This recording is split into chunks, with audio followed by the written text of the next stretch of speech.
Welcome back to another week of Instigating with Clarkey and Drury, brought to you by Larry Hudson Chevrolet Buick GMC. Ryan Drury here with Clarkey, and we're pleased to be joined by a friend of the show, our buddy, freelance host. He's been doing stuff with Homestand. He's doing a bunch of new, exciting content. Big soccer guy, which we're excited. I know Clarkey's very excited. I am. Footy with Albert. I can't Vartanian. Wait. Talk drones. Talk drones. Yes. Oh, you Albert. Drones.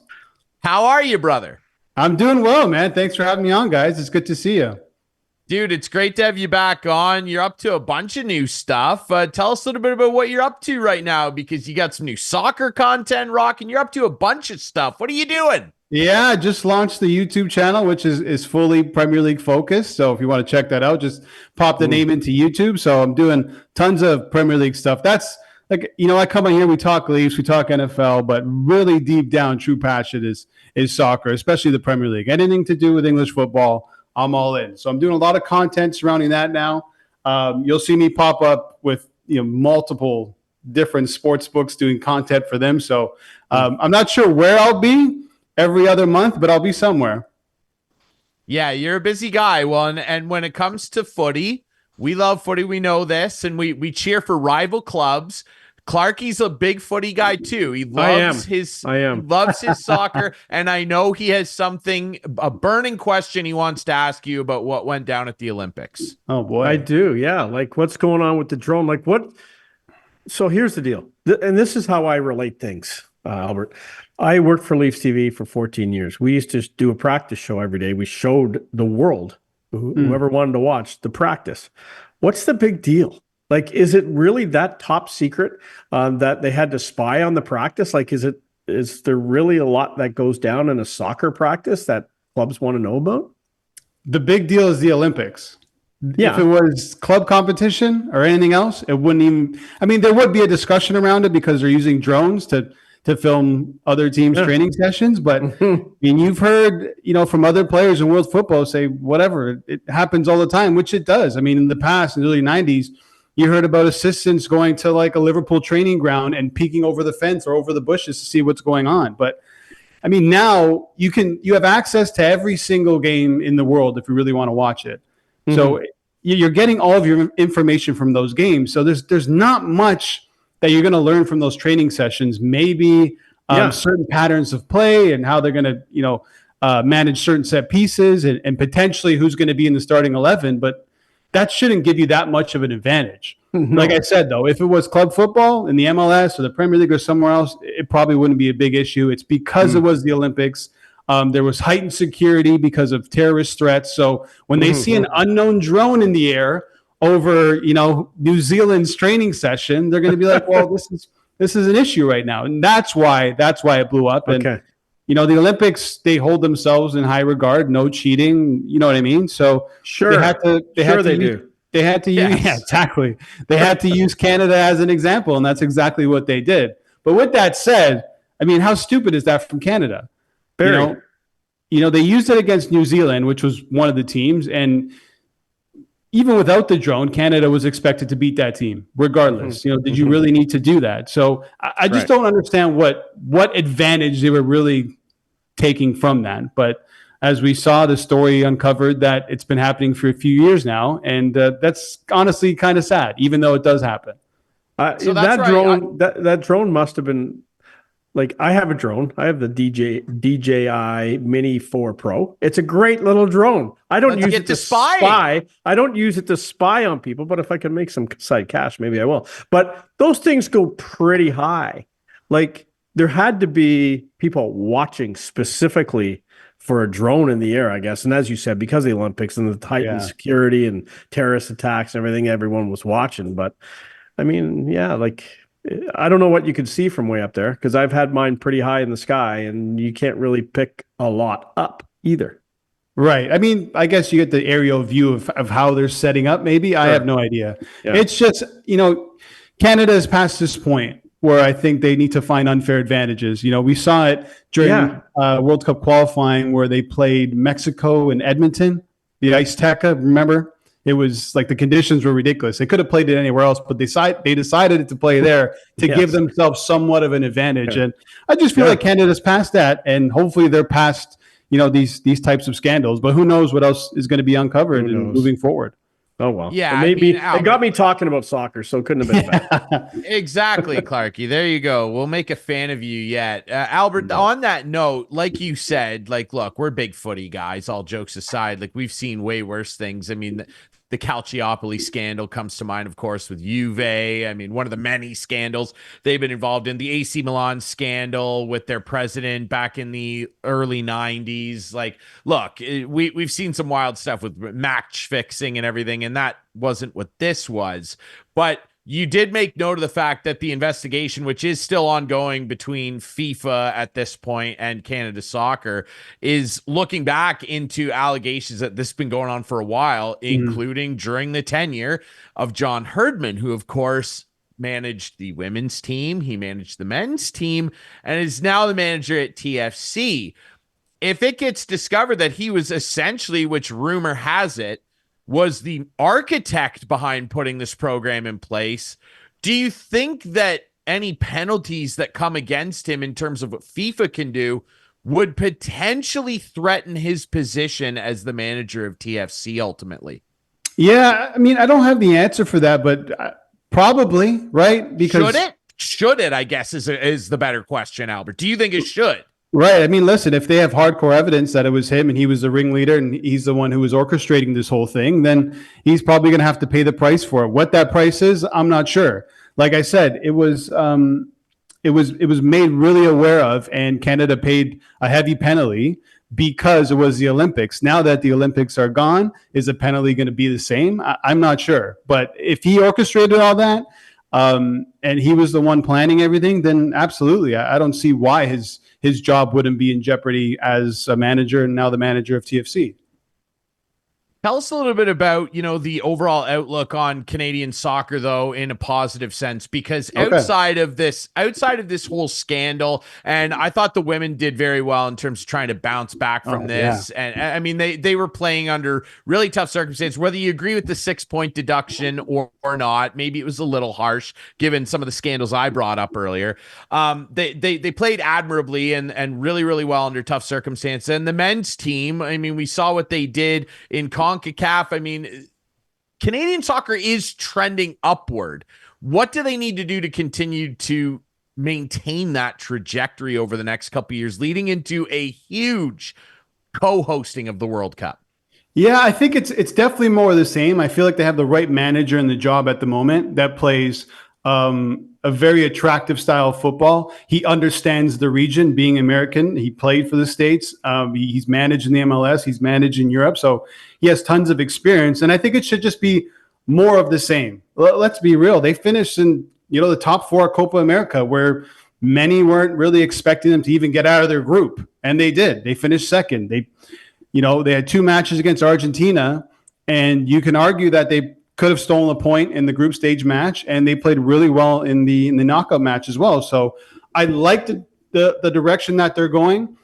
They need to play more matches, more competitive matches with tier 1 teams.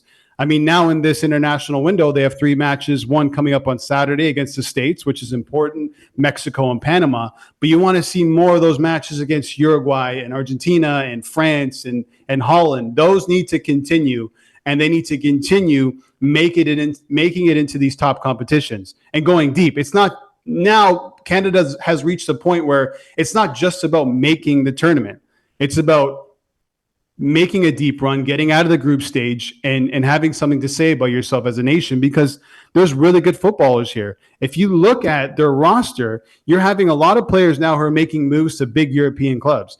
Derek Cornelius, after Copa, goes to Marseille, one of the biggest clubs in France. Moise Bombito, who I don't even think has 60 professional matches under his belt, now plays for Nice in France. You have Stefan Eustáquio at Porto. You have Laren at Lille. Like, the list goes on and on and on. So they're making progress. They're getting better. But when it comes to international matches, they need to be playing these top tier 1 teams. And when they get into competitions, they got to make deep runs. No longer is it about just getting in.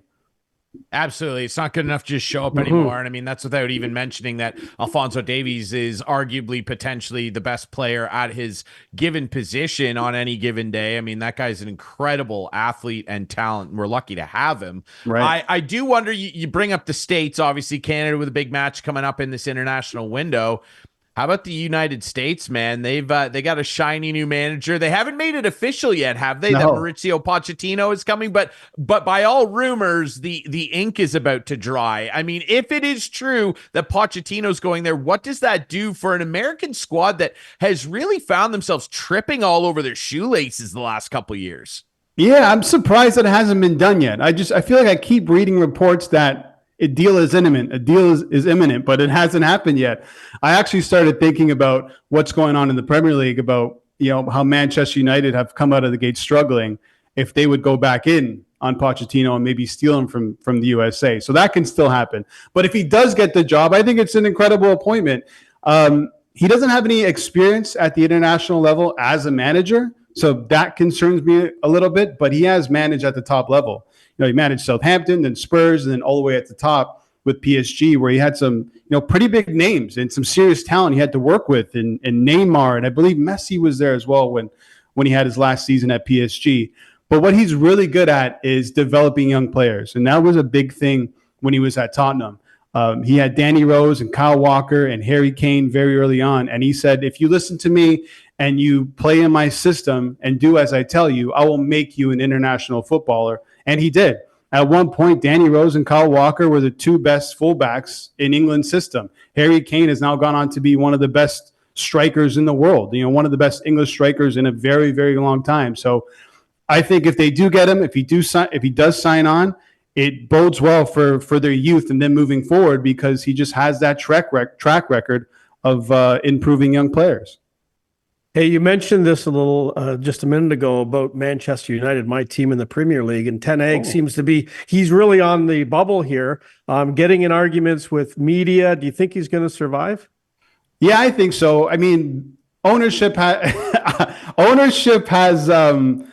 been pretty vocal about backing him, and they spent a lot of money. They gave him money to spend in the transfer window.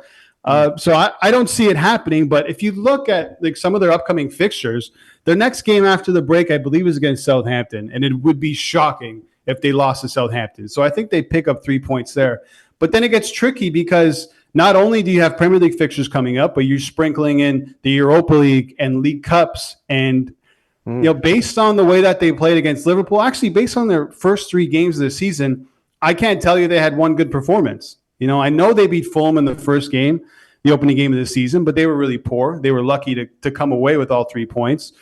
And then against Liverpool, I mean, that was just capitulation. It was a complete embarrassment, right? And that really showed Ten Hag's system and how flawed it is. Arne Slot, Liverpool just exposed it. They allowed Casemiro to get on the ball. Manchester United's fullbacks go up the pitch. He has no one to pass to. Liverpool throw 4 or 5 players on him. Turnover, scores. And that's exactly how they scored every single goal.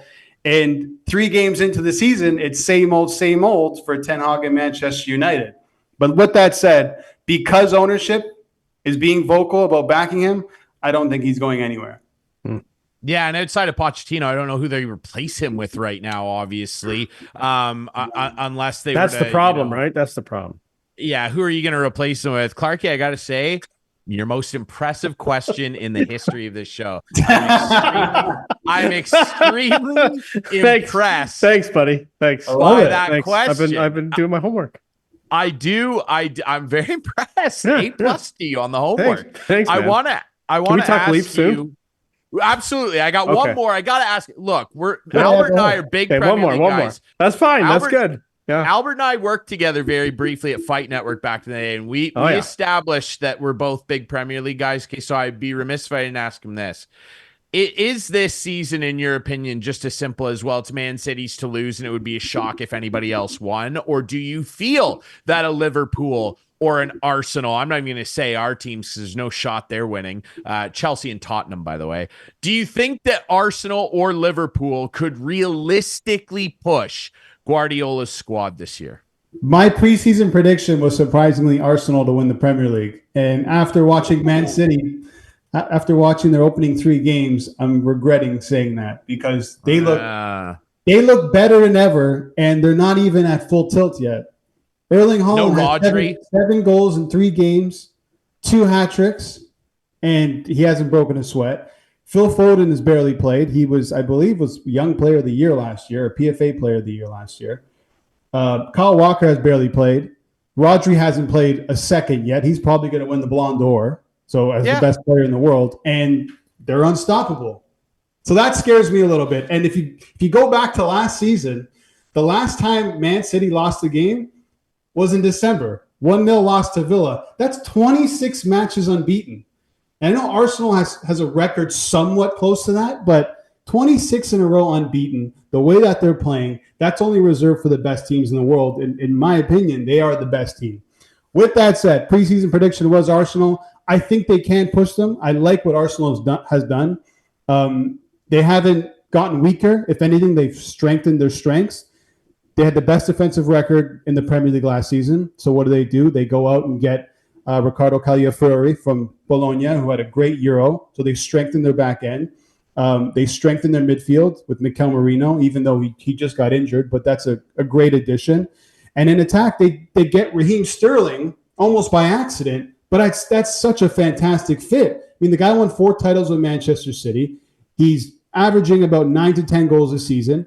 When he was at Manchester City, Mikel Arteta was the assistant coach, so there's a recognition there. So he understands exactly how Arteta wants to play, and he can score goals. And there's been a lot of talk about how Arsenal needed number 9 to win the title, but if you look back at last season, they only scored 5 goals less than Manchester City, and that's without a true striker. They score by committee, so I think all the pieces are there. They just can't throw away certain games like they did against Brighton. You can't be dropping points at home to Brighton.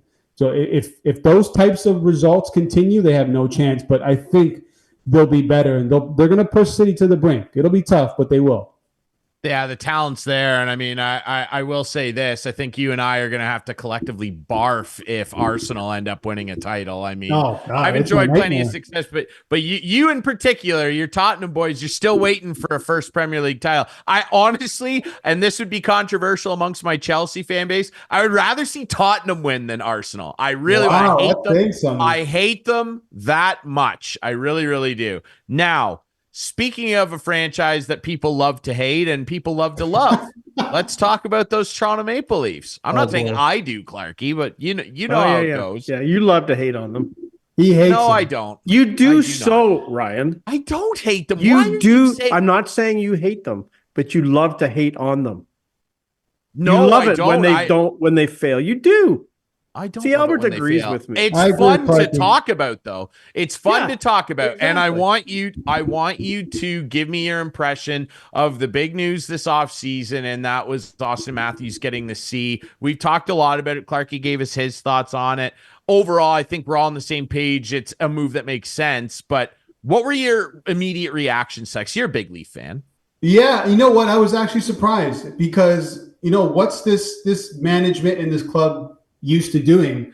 They're used to being reactive rather than proactive, and this is a proactive move by them. With Tavares, his play is declining. He's entering his last year. I really felt like Austin Matthews took a leap, not only as a player on the ice but as a leader on this team last year.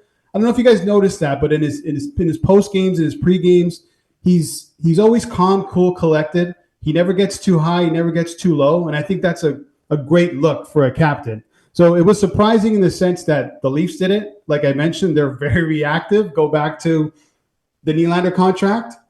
Instead of getting ahead of that thing, what do? They wait for Nylander to get to the peak of his powers to take over the NHL for whatever it was, 25 games, and then give him everything but the sun. That's the Toronto Maple Leafs. So that's why it was surprising, but definitely the right move.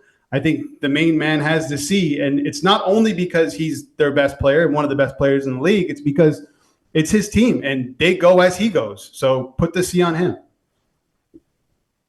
Clarkey, I know that you're going to want to hear this too, because we had Albert's compatriot, his good buddy, our friend, Justin Pooney, on the show a couple weeks ago, and we were talking heavily about this.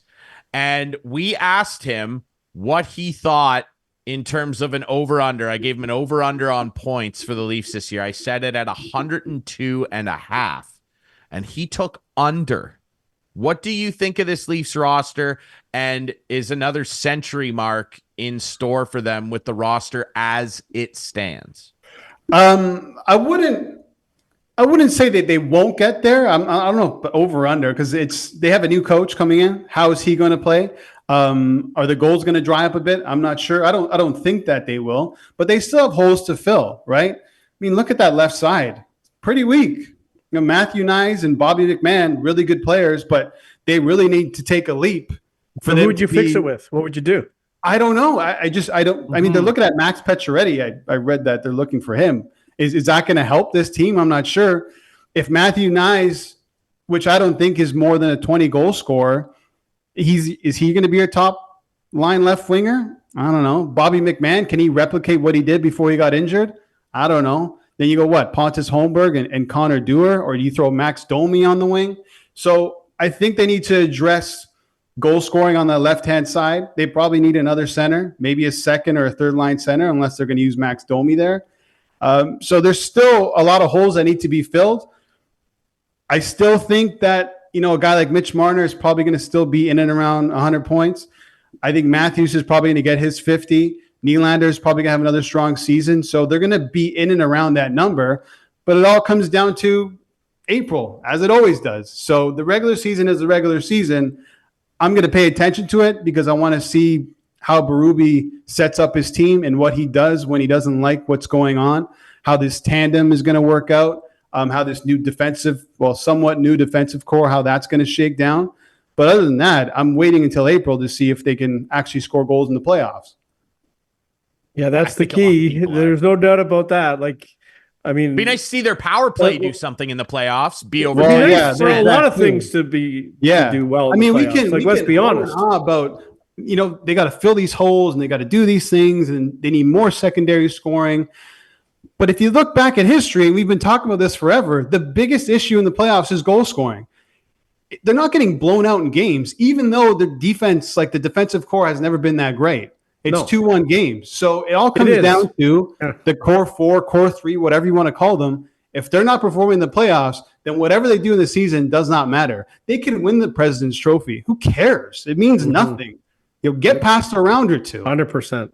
Yeah. There's no doubt about it. We wish we could, as Leaf fans, just fast forward to April and get on with life. You know what I mean? It's such a painful regular season. I don't see this team missing the playoffs. I don't see that happening. But they also have to position themselves good when you do get in the playoffs, and that's a challenge. And if they only have 102 points, as Ryan put the over under at, that's not going to probably even get you home ice. Yeah, it'll be an interesting watch this regular season because of what I mentioned. You got the new coach. I mean, how is this tandem gonna work out? Is Joseph Woll going to stay injury free? And if he doesn't, that's a massive concern because then you're going to lean on Anthony Stolarz to be your number one guy moving forward, and then bring up the guy from the Marlies. So I'm not so sure. You have a guy like Tanev, who's a really good defenseman and should unlock Morgan Riley, like we saw Luke Shen unlock Morgan Riley just a couple seasons ago. But can he stay healthy? He's willing to block shots with his face game 1 of the regular season. Or you have a little trade chip, which you could use throughout the season, a guy who hasn't signed yet, and we all know who that is, Mr. Fancy Pants. Where do you see all that lining up and playing out? Honestly, I've said this from the beginning. I don't think anything's going to change. I don't think he's going anywhere. I think it's more likely that he probably signs another contract. Oh my God. I mean, it doesn't make any sense. It makes zero sense. But do you trust Brendan Shanahan to do anything else other than re-sign him? Well, I'll tell you exactly what happens. And I told this to Clarkey. Okay. Yeah. Here's what's going to happen. He's going to have 25 points in his first 11 or 12 games, and they're going to give him an 8-year deal at 12. That's what's going to happen. That's what's going to happen here. He's going to come out of the gates and he's going to have 4 points opening night, 3 on the power play. He's going to have a beautiful breakaway goal. He's going to keep that up, and then he's going to get a massive deal, and then he'll go on a cold streak for 5 or 6 games just like Nylander did. He'll pick it back up, and then the playoffs they'll lose. Or he'll have an okay regular season and he'll play in the first round of the playoffs and score 20 points in 6 games. Like, just be on fire. That. They'll go out in the first round, they'll lose, and he would be their best performer and he'll be unsigned. Now what do you do? Yeah, no, Clarkey, I usually agree with you, but I highly doubt. I do too. I highly doubt I'll see the day that Mitch Marner does that for the Toronto Maple Leafs in the playoffs. I'm just saying, as a Leaf fan, that's probably how it'll. Oh yeah, yeah, that's no, all totally. I'm saying. Listen, Mitch Marner, I've ragged on him before, and everyone does. He's an incredible player, and he is a really important player to the Toronto Maple Leafs. He's the only guy who plays in every single situation, really. Yeah. I mean, we saw Matthews and Nylander on the penalty kill last year, but he kills penalties. He's going to hit probably 90 points, maybe 100 points in the regular season. He's going to do what he always does. It's just it comes down to April, and when it comes to a new contract, I don't know how they can move forward by re-signing him and having 3 guys making well over $10 million. It's just, in a cap world, that makes no sense. This isn't Draisaitl and McDavid, who went to Game 7 of the Stanley Cup Final, who deserve as much money as they want. It's not that. This is completely different. This is a group of failures over the past 6, 7, 8 seasons, where you can argue that a couple of them, maybe 50% of them, don't deserve their salary. See, even Albert saying that, Ryan, you get a little smile, a little smirk. It's not because I don't want to see them succeed. It's not.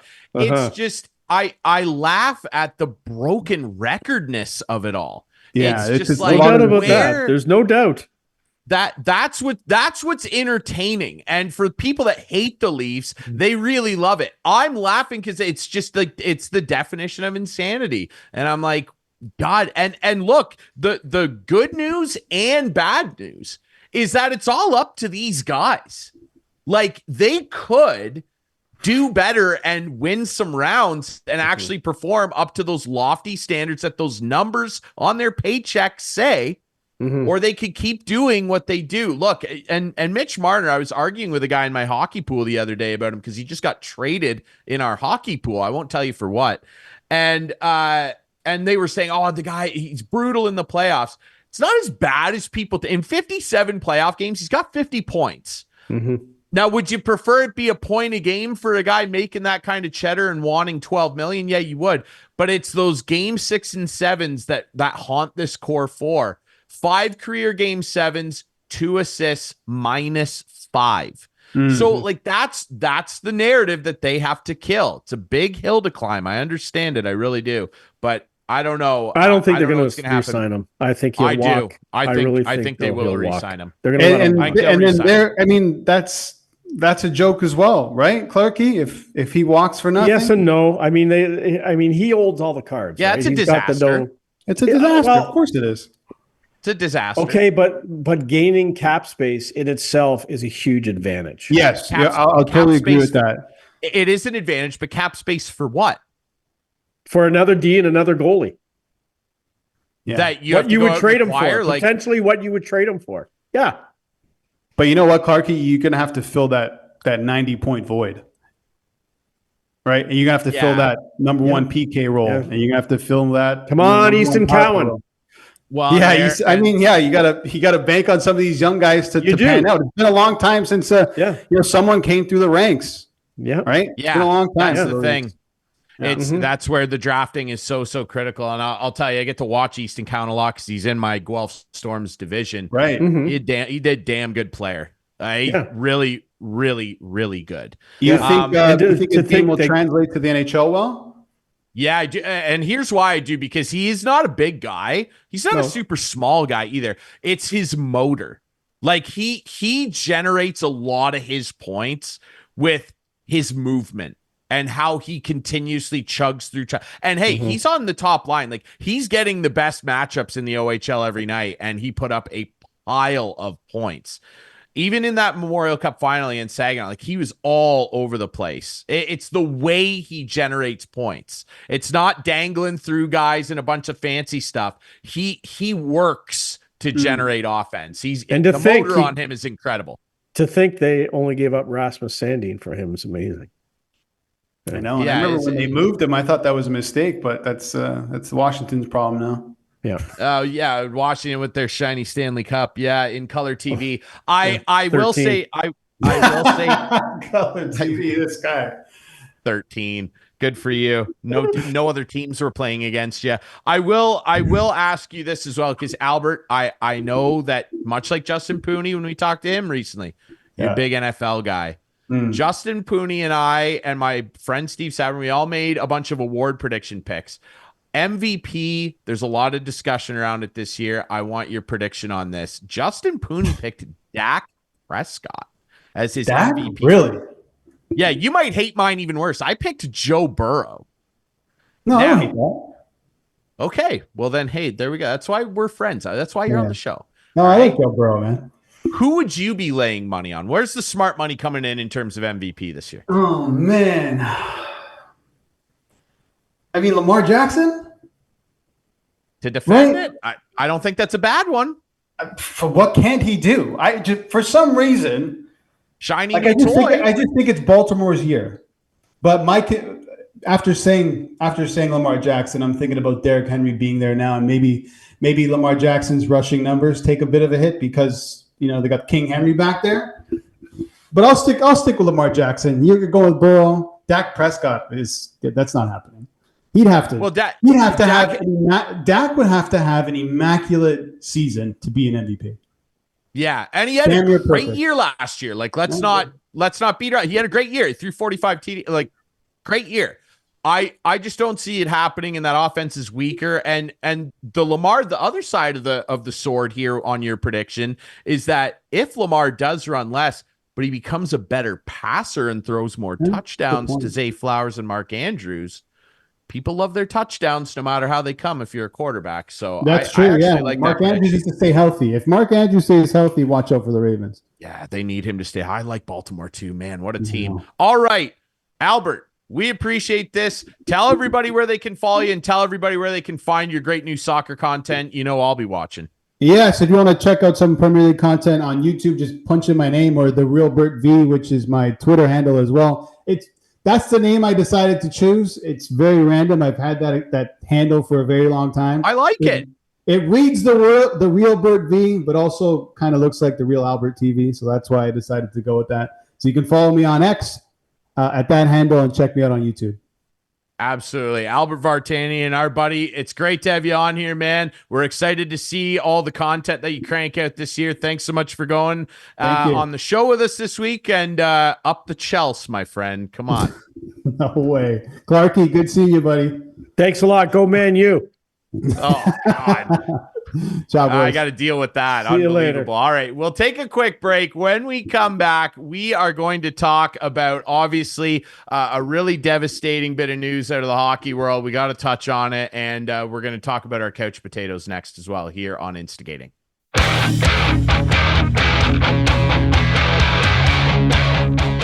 Welcome back to Instigating with Clarkey and Drury, brought to you by Larry Hudson Chevrolet Buick GMC. Go visit them in Listowel. Thanks to our friend Albert Vartanian for coming on. Albert's a beauty, and that guy. He's a beauty. Talk about guys that know sports. Like, the guy can just jump around. We're like, hey, what about soccer, baseball? Better than me. My one-trick pony, right? No, it's good. Hey, I got to tell you again, man. That question, it really impressed me. Your soccer question. Thanks. Knowledgeable guy, Clarkey. How about that? Premier League fan. Thanks. All right. There's no good way to transition into this, and it's been talked about a lot, but look, it's our first show since obviously the tragic news of Johnny Gaudreau and his brother Matt passing away, getting hit by an alleged drunk driver in Oldman's County, New Jersey, not far away from where they grew up. And Clarkey, I'm sure much like myself and everybody else in the hockey world, the sports world really, which has been just so affected by this. You saw the rumors floating around online late last Thursday night, and then to have it confirmed. And as we learned more and more, the details just got worse and worse. Not only that, both of them lost their lives to a drunk driver, riding their bicycles, day before their sister's wedding. Like, every little detail, it just makes it so much worse. And I'm a baby. I'm an emotional guy. I'm having a hard time holding it together here. It's just the worst thing. I can't believe it. And next week on Monday, they are holding a memorial service. It's going to be live streamed on the Columbus website and app for free. The Calgary Flames are going to carry it for free on their app and website as well. You'll be able to tune in on Sportsnet and watch it. Clarkey, just, I mean, what do you say? It's just an unimaginable tragedy. It's such a tragedy. Just like the circumstances around it. Not that at the end of the day, it doesn't matter. The only thing that really matters is the loss of their lives. But the family, just like, you never recover, you never get over it. It's incredibly sad how it all went down. I mean, they're there for their sister's wedding the next day. Just it's impossible to put yourself in their shoes, but just to think of the gut-wrenching news that they found out, which was supposed to be a very, very happy, joyful day, right? Like the family gathered, the wedding's the next day. And I tell you, drunk driving, it blows me away. It's such a tragedy.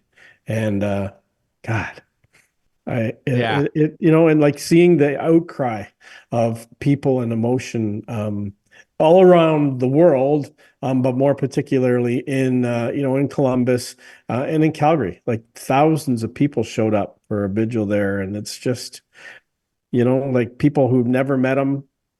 And I never met Johnny, but nothing I've heard, no one I've heard from has said a bad word about this guy. Like, just loved life and was just a true professional and great human being. And it's just so tragic. It really is. And you basically you hear the same stuff about his brother Matt, and they were inseparable best buddies. And everybody, I think, at a professional level is a little more familiar with John and his game and everything that he's accomplished. But Matt was a professional player as well.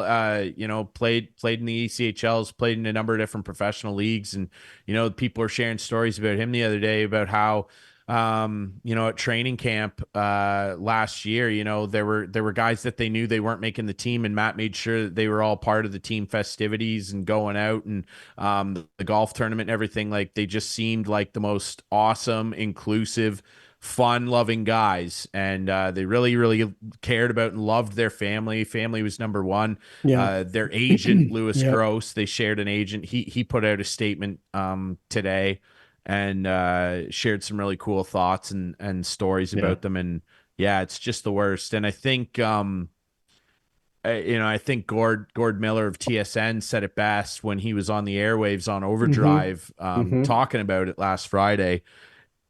We've seen the outpouring of love and support for the Gaudreaus, and it's been amazing. And Adam, I'm not going to waste any time. My couch potato this week, it's Johnny Gaudreau and his brother Matt, and really the entire Gaudreau family. We're thinking about him. John had 2 little kids. Matt, his wife is pregnant. She's gonna have their first child in December. It's awful. But as Gord Miller said, and there's and it's gotten even bigger since this photo was taken, the building memorial outside of the Saddle Dome, and you see how much, John Gaudreau left 2 seasons ago. This would have been his 3rd year in Columbus. You can see how much he still means to that community in Calgary. The parking lot, you can't walk on it. There's drawings all over it. But as Gord Miller said, the best way we can honor John and Matt, I not drink and drive, guys. Like, I can't believe I have to say something so like, it's not a profound thought. Guys, God, like, just don't do this. And this stuff happens every day.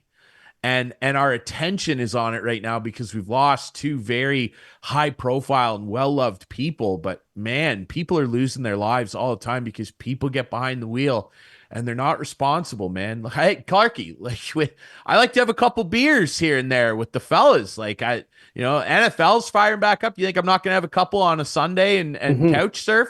Well, I'm going to stay on the couch. Yeah. Or when you come here, guys, have a couple beers at my house, you walk home.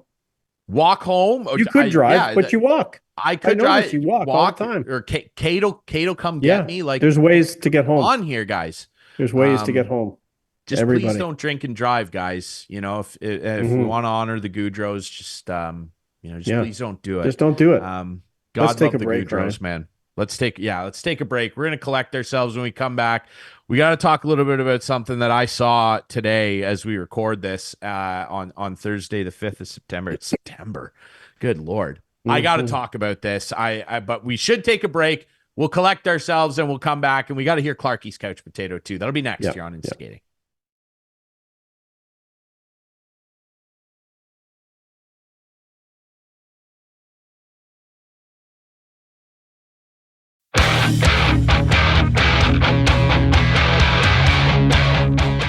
Welcome back here on Instigating with Clarkey and Drury. And we're brought to you, as always, by our friends Larry Hudson Chevrolet Buick, GMC 1000 Wallace Avenue. Go see them in Listowel. There's a lot going on over there. Look, the deals are hot. The weather's getting cooler, which I like.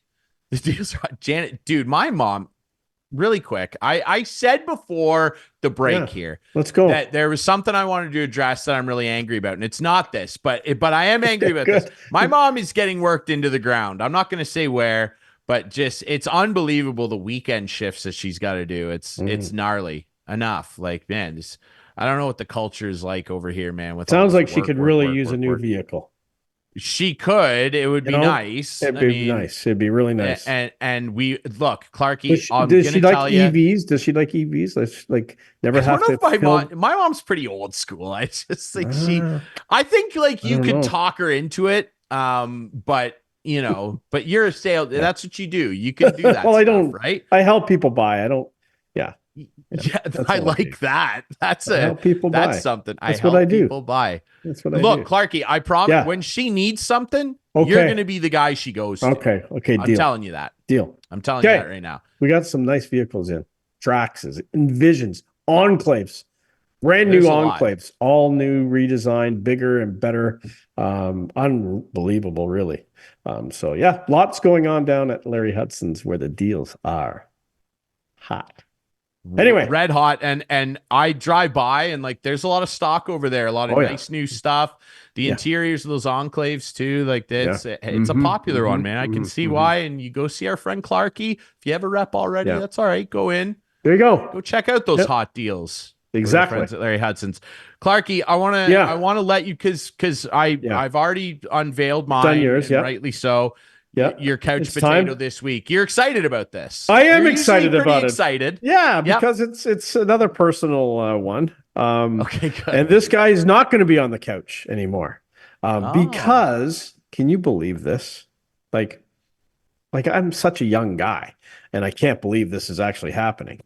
But my little grandson, Riker, JK, junior kid. God, he's in JK already? Exactly. Hey, there he is. Look at that. He's so excited about going to JK. And today was the day, Thursday, which is another joke. Like PD day on Tuesday, meet the teacher day on Wednesday. Today was his first day. And there he is with Mom, Jenna. He looks pretty pumped. I haven't got the report yet. I'm waiting for. He's gonna FaceTime with me tonight, and I'm gonna find out how his first day at school was.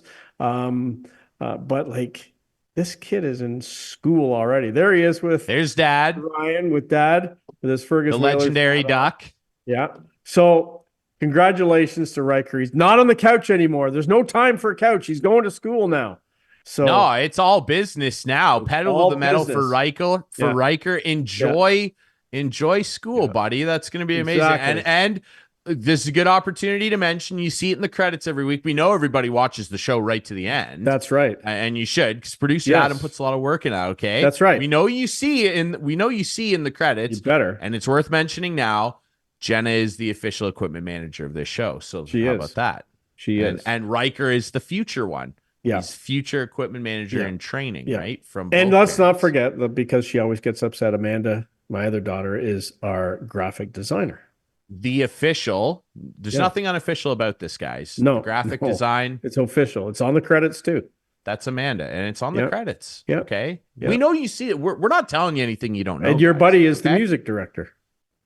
Well, we both are. I mean, Rob produced it all, but I mean, and look, we don't hear any of the vocals on the track because we don't need to scare anybody. But Clarence, I am the lead singer of that band. Okay. Yeah. So I know. New EP coming out this month, ladies and gentlemen. New EP, extended play. EP coming out. New EP, new music video that I'm the star of. Is that what EP is? Yes. Extended play. Yeah. Extended play. Not an LP, because that's an LP is a long play. Long play. So what's the difference? Well, an EP is typically very shorter because you get a single. Okay. And sometimes singles are double-sided. They got a bonus track on them, so it's usually only 2 tracks max. An extended play is usually 4 to 5, sometimes 6 songs. And then an LP is anything, I believe, 8 songs or more. Oh, okay. So like generally, LPs are 10. Yes, an LP would be an album, right? Okay. Little music. Got it. Facts for you there. Got New it. What's bugging Clarence you? Street, follow What's us. What's in your kitchen? Yeah, is this a new? Yeah, this is a new thing we want to try. Yeah, what's in my kitchen? What's in your kitchen? Something's. I'll tell you what's in my kitchen here, dude. Yeah. I'm really angry, and I want to set the table with this, dude. Clark, look, you've worked it. This has been your career. You've worked in media for a very long time. You worked for the Toronto Maple Leafs, for God's sake, which I'm sure was a dream come true for you. Sure, yes, it was. I'm got not to work sharing with John anything. Ferguson Jr. Yeah, you did. Fergie, the Fergler. Absolutely. I did. I can't confirm or deny. Yeah. Now, I love media too. I got into this because I watched Joe Bowen growing up, and I watched the best all Bob Cole, and I watched RJ, Rick Jenner. I watched all my and I wanted to do what they did. I wanted to call hockey games. I wanted to get into media. Yeah. I want to set the table for this here. What do you think, just as a ballpark figure, what would you reckon if I asked you what you think the Disney company is worth? What do you think is Disney worth? Yeah. I would say 800 million. It's probably way low. Billion. Disney. Okay. Billion. You're 800 billion. Okay, so we're a little overshot. 800 million was far too little. Too low. Yeah. And okay. 800 billion. 45 billion. They're worth 162.08 billion. Disney has a market cap or net worth of $160.08 billion as of today. Its market cap has increased by 3.05% year over year. Now, people are probably wondering, well, it's a sports show, Ryan. What are we talking about, Mickey Mouse? Well, they own some channels, right? ABC. Well, not only does Disney own some channels, they happen to own the worldwide leader, so-called, of sports. ESPN. And at the risk of potentially hurting my hiring, potential at a future company, you never know. They're not watching. I have a real problem. with ESPN and I guess by extension, Disney Corp. I saw today an advertisement that ESPN tweeted out and X'd out. No, I'm not saying that. Screw you, Elon. They tweeted it. Yeah. And they put it on it's all over their social media channels. Exciting new coverage that ESPN is going to offer post-game for the National Lacrosse League, Professional Lacrosse, and the National Women's Soccer League, the NWSL. Mm-hmm. And it's going to be AI generated. Like fake people? Computers. Yeah. A computer is going to write the articles. And so is this on TV? No, it'll be on the ESPN app and website. I see. But the content will be generated by AI bots. Right. So it's going to be unbelievable. I can't describe to you the rage that built within me. Mm-hmm. And I know some people are probably going, well, big deal, And that's a greater problem I have with society in general, and we're not going to get into that. But the lack of empathy for other people is just mind-blowing to me. Mm-hmm. No one wants to admit something's a problem unless it's happening to them. And to anybody out there who's going, oh, what's the big deal? This guy's in media and he's complaining that a bot is going to write stories. Well, I don't know what you, the viewer or listener, does as a professional career, but let me just throw something out at you. Let me just say, I don't know, you're a mechanic and you go into the garage tomorrow and your boss goes, actually, we're going to be cutting your hours. God forbid, outright firing you. We're going to cut your hours in half because we just bought this new, I don't know why it's German engineered. I just like here, German engineered. We bought this new German engineered super bot with monkey wrenches attached to it. And it's actually going to be fixing everybody's cars now. And so we don't need you. That's essentially what it's like. I don't care what industry you're in. Fast food, nope, we got a robot flipping burgers, don't need you. You know, this is so embarrassing to me. And for a company whose tagline is and always has been the worldwide leader in sports, for Disney, I don't know who's in charge of this, and I don't care. But for the corporate fat cat pigs, and there's nothing I hate more on this show, and you know that, Clarkey, than corporate fat cat pigs ruining sports. For them to okay this and not take part of that, hold on, let me get the figure up here again here. $162.08 billion, 3.05% of which is newly generated revenue from last year. For them not to be able to take 60 grand, which, like, ladies and gentlemen, by the way, it's not very much money. And we all know this. Like, the middle class doesn't even exist anymore. I digress. For them to not even take that and hire someone out of college or give a job opportunity to one of the many great young men and women that we have trying to enter this workforce in this industry that is becoming a sick joke is absolutely embarrassing to me. I'm so upset about this, and I understand. There's bigger problems in the world, guys. I understand it.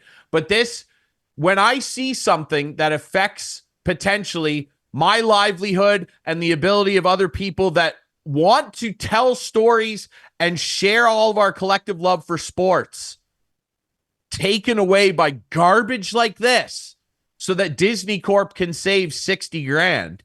Mm-hmm. I'm sorry. I'm so, this is in my kitchen, man. And it's the pan is boiling hot. Yeah. I am so upset by this, Clarkey. And my lights just went out of my kitchen. Either. If you're watching, my kitchen lights just went off too. Lights are, we need to fix your just, kitchen. I don't know. Color. Just boom, went off. We got friends that can do that. But listen, I want your thoughts on this. I'm sure they're not. Well, it's the rich getting richer. It happens all the time. That's what it's all about. And it's not about at all in any stretch of the fact about the end user, because the end user is going to be the one that suffers. And it happened in the business I was in at Leafs TV. Leafs TV, like them or hate them, provided the Leaf fan with unprecedented coverage. Pre-game shows, post-game shows, practice shows, alumni shows. Like, it was great if you were a diehard. It was all Leafs all the time. I watched it. And it was awesome. We went from a 2-hour post-game show to a 1-hour post-game show to a, let's just record a post-game show and replay it in the morning, and just play it in the morning, not even replay it. Let's not do a live post-game show. Who wants to watch that? Well, I'm telling you right now, there's 31 teams in the NHL that do a live half-hour post-game show on their TV channel. Guess which one doesn't? The Toronto Maple Leafs. The one worth the most money. The one worth the most money. And you know why? Because Bell and Rogers don't want the competition. So they shut down Leafs TV. Gone. See you later. Yeah, competition. What a bad thing, you know? And it's just... And on that note, Clarkey, something else I'm angry about, that I'm angry about every year. On that note, the competition thing. And guys, I'm going to keep this to sports. Don't worry here. When you talk about competition and how it affects sports fans in particular, A great example is the brand new lineup of games that we're getting rolled out here. Madden NFL is out. It is an absolutely atrocious product. It's horrifically bad, guys. That you'll buy. No, I haven't bought a copy of Madden football. Well, but you've said that about NHL and keep buying it. I haven't bought NHL in 5 years. Well, which one do you play? I don't play it anymore. I have the games. Yeah. I have the games through 19 through 24. I'm not going to tell you who gave me the code to get those games for free. Okay. But I got them for free, and thank bloody God above us that I did. Or else I wouldn't have played them and known that they remain crap. Right. But it's because EA has exclusive rights to develop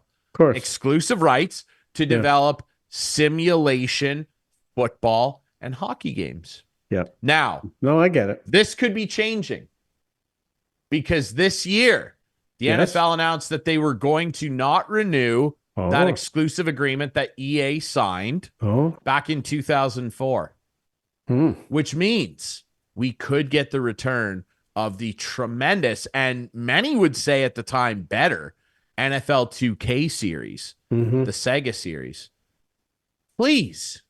And someone, God, please take over the hockey game. And you're right. Sports today, new NHL all about, 25. It's all about competition. And these places don't want the competition. And that's what drives things down, because competition is a healthy thing. Of the product the better, garbage. The more competition you have, the better the product. Here's and simple. Here's how I can put it very plainly for people, because there are a lot of people that like the games, and if you like the games, I'm not here to tell you not to like them. You talk for a second. But what they are, though, light back on. Absolutely, fix your kitchen. Listen, what this is very simple terms. The games have become all about being the online gambling. Let's just call it what it is.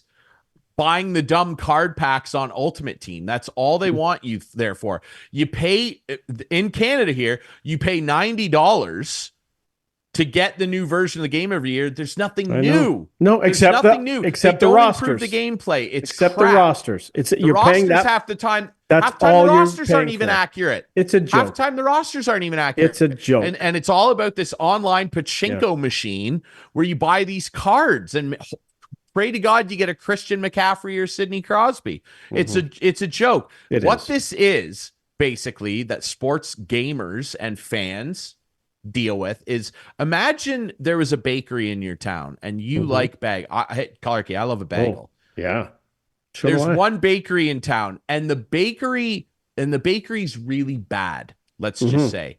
But you have no other choice. Right. You got to have that bagel. In town is the bad bakery. Right. But then down the street, a new bakery opens up, and it's way better. And it's even cheaper, happens? actually. And then you discover that the owner of the first bakery goes, "Oh, I don't like that." And they just buy out the other bakery and turn it into a secondary crappy location. That's what this is. We just get the same stale bagel. And I want a different one. Yeah. Okay? I'm tired of it, dude. Get rid of the bagels. And the AI. I'm anti-AI everything. Well, it's dangerous. It's a dangerous place we're in the world. That's for sure. You know what, Clarkey? Honestly, I saw the article about the ESPN thing, writing articles with AI. Did a robot write the article about the AI? No. And my immediate thought was, just send the Terminators already. Like, just get this over with. Have Arnold Schwarzenegger kick my door in his leather jacket and tell me he needs my clothes, boots, and motorcycle, and just end it for us. Yeah. If that's what we're doing, and we're going to give sports, what's beautiful about sports, Clarkey, entertainment in general, sports, music, it's that it makes us feel things. What's the corny crap you hear every year? It brings people together, man. It unites us. And we're going to let robots do it? I'm over it, dude. Send the Terminators. I'm over it. This is a joke. I'm over it.